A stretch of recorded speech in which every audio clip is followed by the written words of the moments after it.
ጂጂ አሁን ስለኔ ፐርሰናል አወራሽ። ጆኒ ተሳድቦ አይደለም ጆኒን የሰደበችው አልሽ።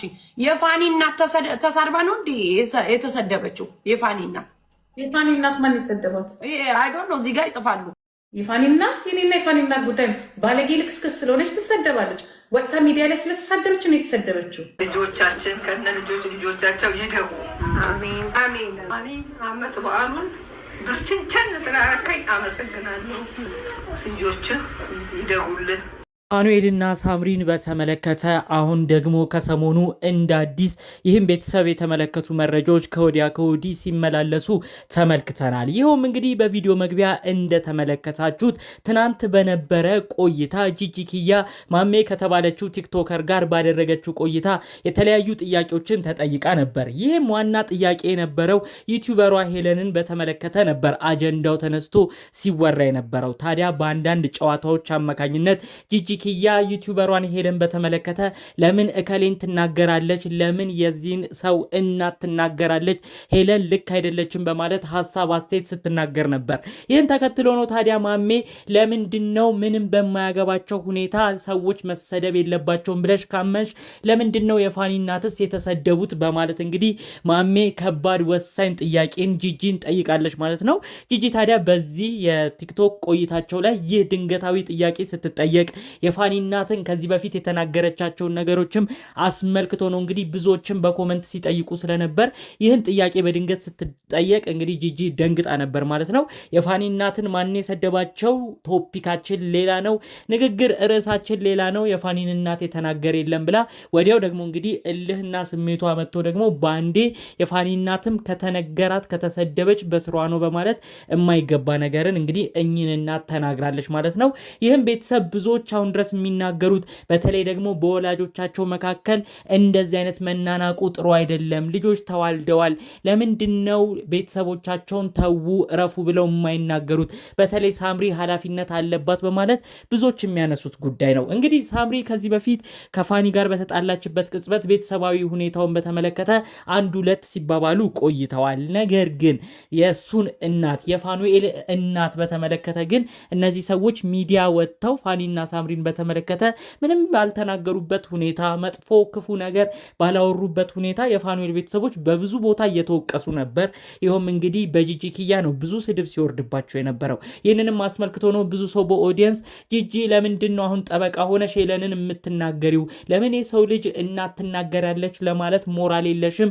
አንቺም ቢሆን የፋኑኤልን እናት ምንም ያላረጉሽን ብዙ ተናግረሻል በማለት ብዙዎች ሲናገሯት የነበረው ማለት ነው። እንግዲህ የፋኑኤል እናት ደግሞ በሌላ በኩል ያው ጂጂ የምታነሳው እሷ የፋኑኤል እናት ብዙ ስለተናገረች ነው መልስም የተለያዩ ነገርም የሚሰጣት ብላን የተናገረችው። ግን እስካሁን በነበረው ቆይታ በተለያዩ ቪዲዮዎችም እኛም በምንመለከታቸው የፋኑኤል እናት መጥፎ ነገር ተናግረው ቪዲዮም ላይ ተመልክተን አይተናናቅም። ከዚህ በፊት የነበሩ ቪዲዮዎች ላይ ከ3 ዓመት በተቀረጹ ቪዲዮዎች ላይ በተለይ ደግሞ ፋኑኤልና ሳምሪ ልጆቻቸውን ይዘው ወደ ኢትዮጵያን በሚሄዱበት ቅጽበት ላይ የፋኑኤል እናት እነዚህ ልጆች ተንከባክበው በጥሩ ሁኔታ ሲሸኙና የነበረ እንዲሁም ደግሞ ልጃቸው ፋኒንም ሲመርቁ ሳምሪንም የሚመርቁ ነበር።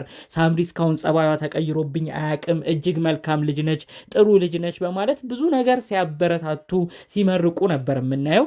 ታዲያ እንግዲህ ከሰሞኑ ባለው ነገር ግን ፋኒና ሳምሪ በተጣሉበት ቅጽበት ግን እኚህ እናት ምንም አይነት ነገርን ሚዲያ ወጥተው ከመናገር ተቆጥበዋል ማለት ነው። በተለያየ ቦታ ስማቸው ሲነሳ ነበር። እሳቸውን የሚመለከቱ ጉዳዮች ብዙ ነገር ሲባሉ ነበር። በተለይ በሳምሪና በእናቷ ጂጂ ኪያ ብዙ ወቀሳ ከደረሰባቸው ግለሰብ መካከል እናትየው አንደኛው ናቸው።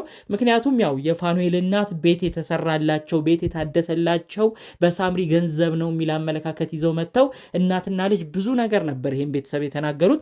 ነገር ግን የሁሉ ነገርም ተብለው የፋኑኤል እናት ምንም አይነት ነገር ሚዲያ ወጥተው ስለተሰራው ቤት እንዲሁም ደግሞ ስለሚወራባቸው ወሬ ጂጂ ኪያም በየጊዜው ስለምትናገራቸው ንግግሮች ምንም መጥተው መናገር አልፈለጉም ማለት ነው። ታዲያ በቅርብ ግን አንድ የተሰራ ቪዲዮ ነበረ። በቪዲዮ መግቢያ ተመልክታችሁታል ብዬ አስባለሁኝ። የፋኑኤል እናት ያስተላለፉት ይህም የምርቃት መልእክት ነው። የቅርብ ጊዜ ቪዲዮ ነው አሁን በቪዲዮ መግቢያ ያሳየኋችሁ ማለት ነው። ከዚህ በፊትም እንደሚባለው ጂጂም እንደምትለው የፋኑኤል እናት ሚዲያ መጥተው ስለሚናገሩ ነው የሚነገራቸው የሚሰደቡት እያለች ነው ስትናገራቸው የነበረው። እስካሁንም ባየሁት ነገር ግን የፋኑኤል እናት ምንም መጥፎ ነገር ሚዲያ ላይ መጥተው ሲያስተላልፉ አላየሁም። በቅርብ የነበረውን ቪዲዮ ለማየት ሞክሬ ነበር። የገናን በዓል ምክንያት በማድረግ ልጃቸው ፋኑኤል ከውጭ ሀገር ብር ልኮ ቤተሰቡ እንዲዝናና ቤተሰቡ በዓልን እንዲያከብር ስፖንሰር አድርጎ ነበር። ይህንንም አስመልክቶ ነው የፋኑኤል እናት ልጃቸውን ሲመርቁ የነበረው። በልጄ በላከልኝ ገንዘብ ተደስቻለሁኝ፣ ፋኑኤል ልጆችን ይባርክልህ እያሉ እንግዲህ የተለያዩ መልእክት ሲያስተላልፉ ነበር ማለት ነው። በዚህም ቪዲዮአቸው በቅርብ በተለቀቀው የበዓል ሰሞን በተለቀቀውን ቪዲዮ ልጃቸው ፋኑኤልና የልጅ ልጆቹ እንዲባረኩለት ብቻ ነው መልእክት ያስተላለፉት። ከዛ ውጪ ግን ልጅ ያለበት ሁኔታ እንዲህ ነው፣ ከሳምሪ ጋር ያለው ሁኔታ እንዲህ ነው፣ ሳምሪ እንዲያረገች ፋኒ እንዲያረገ ብለው ምንም አይነት መልእክትንም ምንም አይነት ሐሳብንም አልተናገሩም ማለት ነው። በተለይ እንደውም ፋኑኤል ብዙ ጊዜ ደጋግሞ ከሰሞኑ ሲናገረው የነበረው ነገር ነበረ። እኔ እናትና ልጅ አንድ ላይ ሆኖ ብዙ ነገር የሚወቅሱኝ ለቤተሰቦቼ ብዙ ነገር እንደማረግ እያረጉ እንዲሁም ደግሞ ከልጆቼ ከሚበሉትም ከሚጠጡትም እየቀነስኩ ጭምር ወደ ኢትዮጵያ ወደ ቤተሰቦቼ እምልክ ገንዘቦቼን እየላኩኝም ቤተሰቦቼን ብቻ ምረዳም አስመስለው እናትና ልጅ ያወሩት ነገር ሁሉም ውሸት ነው። እኔ ምንም ከቤተሰቤ ቀንሼ ከምኖረው ከጀርመን ህይወት ቀንሼ ምንም ለቤተሰቤ አልረዳውም ብሎ ተናግሮ ነበር። ፋኑኤል ታዲያ አያይዞ ሌላ ወሳኝ ነጥብ ያነሳው እንደውም ከተባለ ከዚህ በኋላ ነው እንደውም እናቴን መርዳት የምፈልገው። ለእናቴ ብዙ ነገር አላረኩም፣ ለቤተሰቦቼ ብዙ ነገር አላረኩም። አሁን እንደውም የሚሰማኝ ብዙ ነገር እማረግበት ጊዜ አሁን ነው፣ ቤተሰቦቼንም እክሳለሁ ሲል ሁሉ መልእክት ተሰምቶ ነበር። ታዲያ እንግዲህ ይህንንም ጉዳይ አስመልክቶ ይመስላል ፋኑኤል እንግዲህ የገና ሰሞን ላይ ገና መዳረሻ ላይ ለእህቱ ገንዘብ በመላክ ከ100,000 ብር በላይ በመላክ ቤተሰቦቹ ሙሉ እንዲደሰቱ ፋኑኤል እናቱ እንድታሸበርቅ እህቱም ጥሩ ነገርም በዓልንም አብረው እንዲያሳልፉ ጭምር ለቤተሰቦቹ ገንዘብ በመላክ መርቁኝ ሲል የተሰማው ማለት ነው። ያንንም አስመልክቶ ነው እንግዲህ የፋኑኤል እናት ፋኑኤል ልጃቸውንም የልጅ ልጆቻቸውም እንዲባረኩላቸው መልእክትን ሲያስተላልፉ የነበረው ማለት ነው። በስተመጨረሻ እኔ አንድ መልእክት እዚህ ላይ ማከል ፈልጊያለሁኝ። ይኸው አንዳንድ ኦዲየንስ ከዚህ በፊት በተለይ ጂጂ የፋኑኤል እናትን የተናገረችውን ነገር በማስታወስ ጭምር አሁን ላይ በቅርቡ ራሱ ጂጂ የሆነ ሀሳብን ስትናገር ልክ አይደለሽም ጂጂ፣ አንቺ ሰው ለመቆጣት ለመኮነን አንቺም መማር አለብሽ። የፋኑኤልን እናት ሚዲያ ሳይመጡ ምንም ሳይመልሱ ነው የተናገርሽው። ስለዚህ ለሌላ ሰው ጠበቃ ከመሆንሽ በፊት የሌላ እናት ምንም ሳታረግ ለምን ተሰደበች ብለሽ ከመናገርሽ በፊት እዚህ ጋር የፋኑኤል እናት የተሰደቡት ልክ እንዳልሆነ ማወቅ አለብሽ በማለት ህዝቡ ራሱ እየተናገራት ነው የሚገኘው። በዛም ነው እልህ ውስጥ ሆና እንግዲህ በቪዲዮ መግቢያ እንዳያችሁት አሁንም ትሰደባለች፣ የማይሆን ነገር ነው ይዛ እየመጣች ያለችው ብላ ስትናገር የነበረው። እባካችሁ በፋኒና ሳምሪ መካከል ያላችሁ ሰዎች ልጆች ወልደዋል፣ እባካችሁ ክፉ ደግ አትነጋገሩ። ከፋም ለማም ፊሎና አዳምን የመሰለ የሚያማምሩ ልጆች ፈጣሪ አምላክ ባርኳቸዋል። ፋኒና ሳምሪ ምንም ቢሆን ምንም በልጆቻቸው አይለያዩም። ወደፊት በልጆቻቸው ብዙ ነገር የሚገናኙበት ሰዓቶች አሉ። እነዛ የሚገናኙበት ሰዓት ሲፈጠሩ የሚያሳፍር ነገር አትስሩ እባካችሁ። በዝምድና በልጆች ተሳስራችኋል።